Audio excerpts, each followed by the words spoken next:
दिल्लीमध्ये धोरण घोटाळा प्रकरणी मनीष सिसोदियांना सर्वोच्च न्यायालयाकडून जामीन मंजूर। जवळपास 1.5 वर्षांनंतर मनीष सिसोदिया तिहारमधून बाहेर। दिल्लीत आपच्या कार्यकर्त्यांकडून सिसोदियांची मिरवणूक।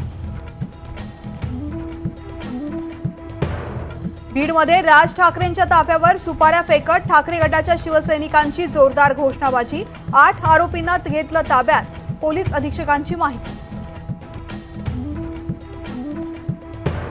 राज्यसभेत जगदीप धनखड आणि जया बच्चन यांच्यात जोरदार खडाजंगी। जगदीप धनखड यांना सभापती पदावरून हटवण्यासाठी विरोधी पक्षाच्या वतीनं महाभियोग आणण्याची तयारी।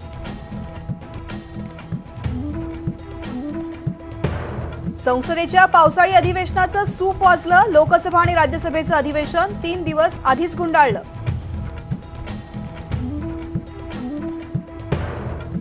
हिजाबवर बंदी घालणाऱ्या मुंबई महाविद्यालयाच्या परिपत्रकाला सर्वोच्च न्यायालयाची स्थगिती।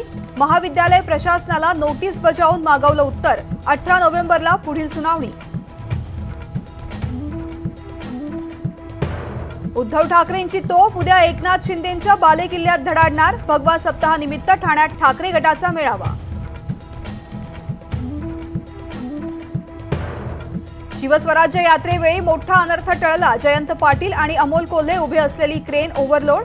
क्रेनमधून पडता पडता थोडक्यात बचावले। कोल्हापूरचं केशवराव भोसले नाट्यगृह आगीच्या भक्ष्यस्थानी। शॉर्ट सर्किटमुळे आग लागल्याचा संशय। ऐतिहासिक वारशाची राख।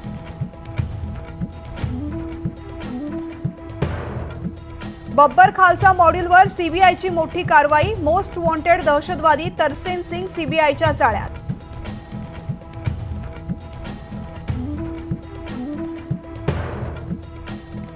आयसिसच्या पुणे मॉड्यूलमधला दहशतवादी रिझवान अलीला अटक। दिल्ली पोलिसांच्या स्पेशल सेलची कारवाई।